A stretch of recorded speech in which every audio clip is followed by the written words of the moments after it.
Hi everybody, Mrs. Tourtelot here with another book to share with you. So today's book is called A Boy and a Jaguar, and this is a non-fiction book. This is actually a sort of an autobiography. This is a real story by a man named Alan Rabinowitz, and it's his story of what it was like growing up as him. So it's a non-fiction book. Everything in this book is true, and it talks about how he felt different when he was a kid, and when he was a kid he felt different in a bad way, and then as he grew up he found a way to kind of embrace that difference so that he felt different in a good way, and he used his difference. So the thing that made him different is that he has a stutter. So I don't know if you've ever met anyone who has a stutter, but it's a kind of speech disorder where sometimes people get stuck on a word or a sound, or sometimes there's a certain word they can't say, or they end up drawing their word out. So it's basically someone for whom speaking is difficult. So he grew up feeling like he was different from other kids in a bad way because he had a stutter, and he felt like people just didn't understand him and what it was like to be him. And then he discovered Jaguars. So this story is all about how he went to the zoo and how that changed everything for him. So here it is. A Boy and a Jaguar, written by Alan Rabinowitz, who is the real boy in the story. Now he's grown up, and illustrated by Katja Chen. Here we go. A Boy and a Jaguar. So he begins by saying I. So when he says I, he means himself, this little boy. I'm standing in the great cat house at the Bronx Zoo. Why is this jaguar kept in a bare room, I wonder? I lean toward my favorite animal and whisper to her. What are you doing? My father asks. There he is, whispering to the jaguar. I try to explain, but my mouth freezes just as I knew it would. I am a stutterer. If I try to push words out, my head and body shake uncontrollably. There he is. That's what he looks like when he gets stuck. The teachers at school put me in a class for disturbed children. He's not disturbed, my parents say. We're sorry, the teachers say, but whenever he tries to speak, he disrupts the class. The teachers think I am broken. Am I? But I can do two things without stuttering. One is sing, only I can't sing well, and the other is talk to animals. So when he sings and when he talks to animals, he doesn't have a stutter. Every day I come home from class and go straight to the closet in my room. I bring out my pets, a hamster, a gerbil, a green turtle, a chameleon, and a garter snake. I close the door and talk to them without stuttering. I tell them my dreams. I tell them that I want to be able to speak like everyone else. I know that my pets listen and understand. Animals can't get the words out either, just as I can't get the words out. So people ignore or misunderstand or hurt animals the same way people ignore or misunderstand or hurt me. I make a promise to my pets. I promise that if I can ever find my voice, I will be their voice and keep them from harm. There he is, making a promise to the animals. My parents try everything to help me.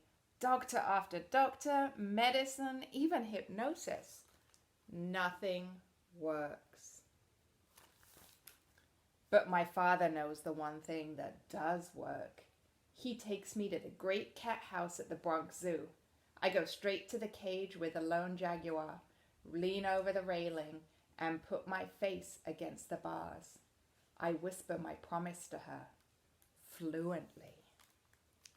So there he is making that same promise to protect her. So fluently means when you speak without stopping or without stuttering. So that's his dream, is to speak fluently. I get through school by learning tricks that stutterers learn. I learn when not to speak, when to avoid situations, and when to just not be around people. He looks kind of sad and left out there. Huh? When I'm in college, my parents enroll me in an experimental program. There, I'm told that I am a stutterer and will always be a stutterer. Always. But the teacher tells me that if I work hard, I can be a completely fluent stutterer. I think about how my mouth moves and airflow, and for the first time in years, I learned to speak without stuttering. I can speak, but nothing has changed on the inside. I still feel broken.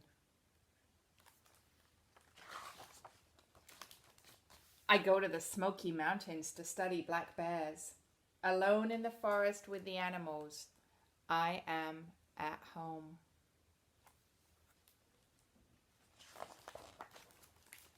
Later, in Belize, I am the first person to study jaguars. The jungle makes me feel more alive than I have ever felt. Remember, everything in this book is true. So he really did grow up to be the first person to study jaguars. I learn how to follow and capture jaguars for study before releasing them back into the wild. I am happy. But as fast as I catch jaguars and gather information to help them, hunters are killing them. They fear the animals and prize their bodies as trophies. So we were talking earlier in the school year, weren't we, about endangered animals and how some animals like jaguars become endangered from hunters. I need to get more areas protected for the jaguars. I want to keep the promise I made to the pets in my closet. I have a voice now to speak for animals. In the capital city of Belize, in the office of the Prime Minister, I am given 15 minutes to make my case. 15 minutes. I can't stutter and distract from my message. I have to convince one of the poorest countries in Central America, with no protected areas in the entire country, that it has to save jaguars. So he has 15 minutes to speak and save the jaguars. Do you think he did it? Later that day, the Prime Minister votes to set up the world's first and only jaguar preserve. So a preserve means that it's an area where the jaguars can still live in the wild, but people aren't allowed to go in there and build buildings or hunt them or take away their home. So he created this place where the jaguars could be free. Back in the jungle, I know all the jaguars in the study area from their tracks. But one day I come across a completely new track, the biggest male jaguar tracks I have ever seen. I follow the prints for hours. Not wanting to be caught in the jungle at night without a flashlight, I turn around to go back to camp. There, right behind me, is the jaguar. He must have been following me.